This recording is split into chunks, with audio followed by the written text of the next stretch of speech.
Turkey, but I can say it isn't in Istanbul. The nature. And it's really relaxing. I like it very much. It's all, no, people are unstressful, and I like it. Everything is very natural, especially food. Yes, everything is homemade. We like it as we live in a big city like Istanbul.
It's a very beautiful place to live, very calm, with a lot of nature in a marvelous environment, and it's a really fantastic place to learn as you do, and to receive people that has been in a grateful way with you and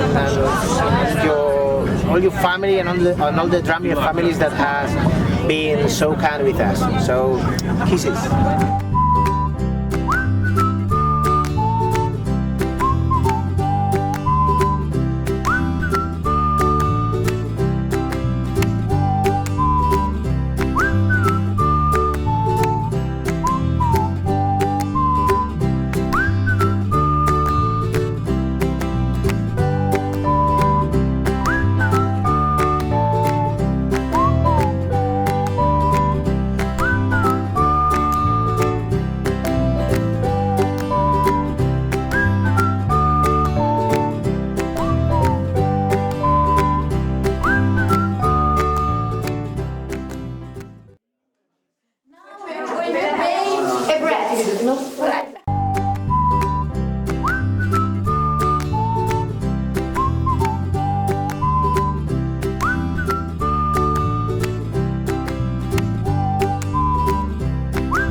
Yes.